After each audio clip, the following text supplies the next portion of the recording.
The imaginary patient. Once upon a time, there was a strict maktabda, traditional school teacher, who taught 30 students. The students came to the schoolhouse early, studied until night, and were allowed to play only on Fridays. In those ancient schools, education was serious and laborious. There were no holidays or recess. The mullah would often use corporal punishment, and no child dared to laugh or speak loudly. Fear and respect were the rule, embodied in the popular verse. When the teacher is not harsh, children will play in the market. The children, tired of the regime, constantly yearned for a break.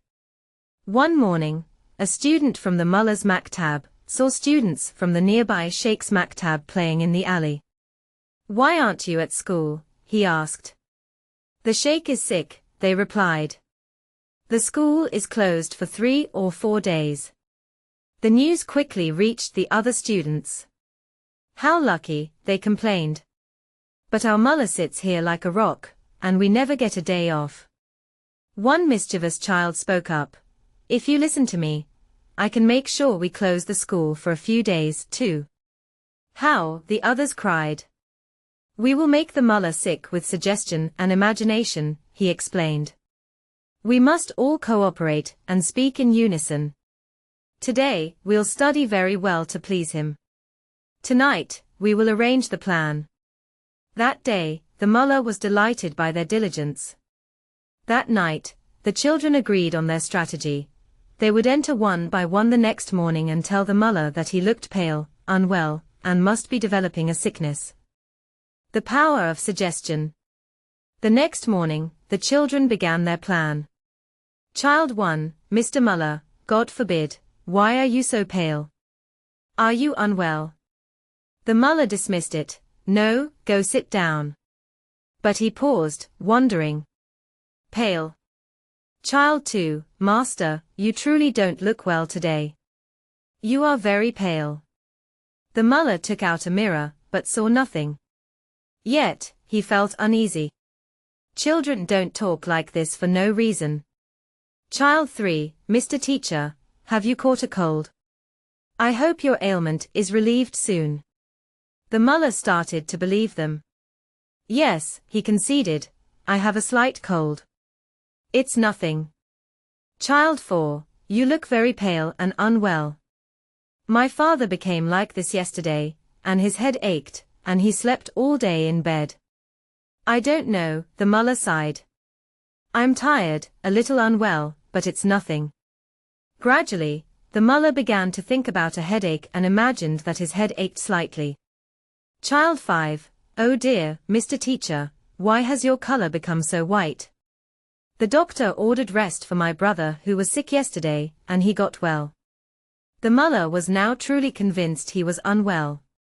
He felt faint, his head ached, and he desperately wanted to sleep. The 6th, 7th, and then all the remaining children entered, repeating the same words of concern. The mullah's imaginary illness took hold. His voice trembled, he imagined his vision blurring, and his head spun. He even began to fret about his wife. "My wife didn't even notice I was unwell this morning.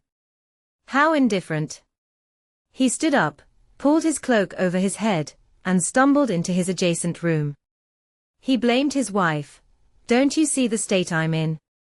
These small children feel sorry for me, and you don't even care. You women are deficient in intellect. Make my bed quickly. I'm dying from pain." He groaned convincingly, as the thought of illness completely possessed him. The wife, bewildered, insisted he was fine, but the mullah, now a full imaginary patient, refused to listen and demanded rest. The unintended consequence. The mullah lay down. The children, following the mischievous leader, crept in and began to read their books loudly around his bed. The mullah, who was groaning, quickly heard the mischievous child address the others in a loud whisper. "Children, read quietly. Be silent for a few hours. Noise is bad for the mullah's headache, it's not good for a sick person." The mullah liked this idea. He sat up feebly. "He's right," he said. Since I'm in this state today, you should all get up, leave, and take a break until we see what happens tomorrow. The children immediately gathered their things, wished him a speedy recovery, and left, ecstatic with their successful trick. When the children arrived home early, some suspicious mothers went to the school to check on the mullah. They found him in bed, groaning and moaning from a fierce imaginary headache. The mother of the mischievous child, wanting to solidify the deception, declared, "My husband is a doctor. I'll inform him now to come and give medicine." When the doctor arrived, he found no physical trace of illness. "Mullah, what is wrong?" he asked reluctantly. "My head hurts, my body is numb, I feel terrible," the mullah insisted, completely sincere in his self-diagnosis. Since the doctor must listen to his patient, he reluctantly wrote a prescription for the headache and ordered the mullah to fast. Because the mullah was not truly sick, the unnecessary medicine and lack of food actually made him ill. He was confined to his bed for several days until he slowly recovered. During their extended playtime, the children, eager to boast of their artistry, told their playmates exactly how they had engineered the mullah's sickness through suggestion. Gradually, the story made its way back to the mullah's wife, who relayed it to him.